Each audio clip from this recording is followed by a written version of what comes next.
Here's something that will save you more deals than any closing trick ever will. The moment you make someone feel stupid, you've lost them forever. I want to take you back to a Thursday afternoon at Movati Athletics. The gym was quiet, the dead zone between lunch rush and afternoon work crowd. A woman walked in, mid-40s, nervous energy. You could see it in the way she held her purse, the way her eyes kept moving around the gym. Her name was Sandra. She'd filled out a guest pass online, and I was up.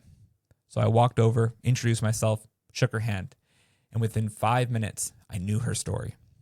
3 kids, tough job in healthcare, a husband who traveled for work, a body that didn't feel like hers anymore.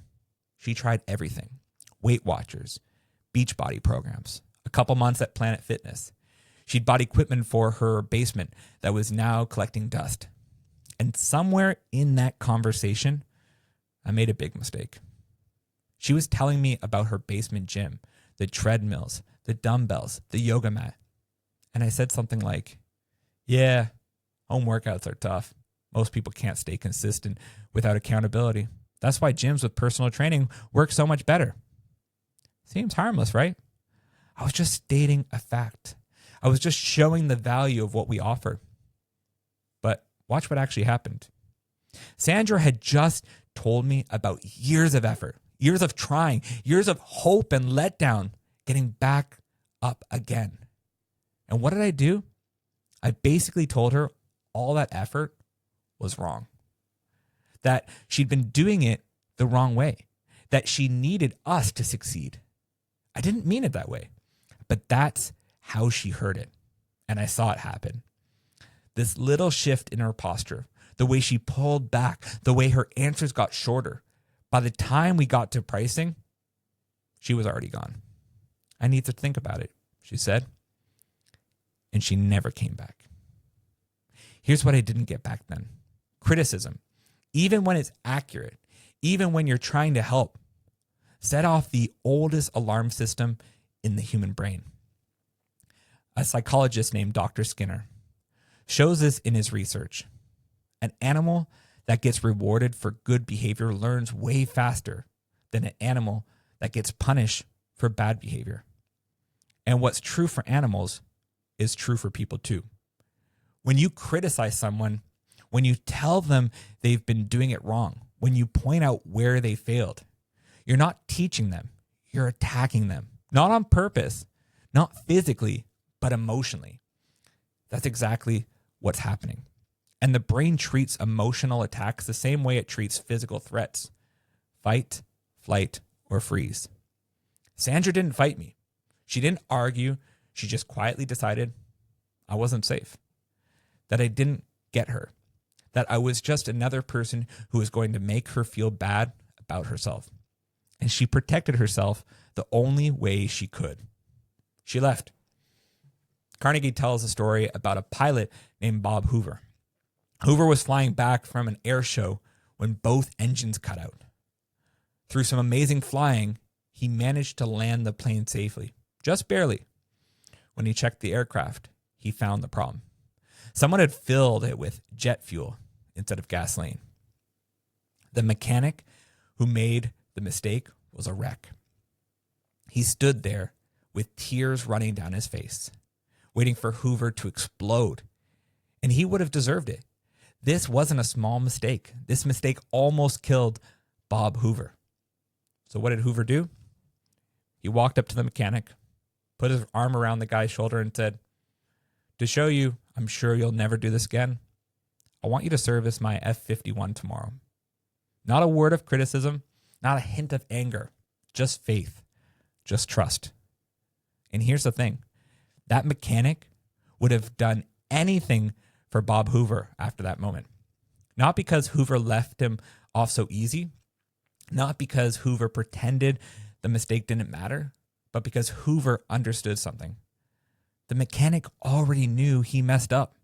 The guilt was already there. The lesson was already learned.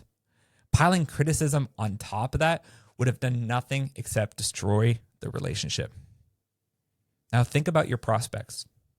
Think about people sitting across from you in a sales call, in discovery meetings, in the 20-minute window where you've got their attention.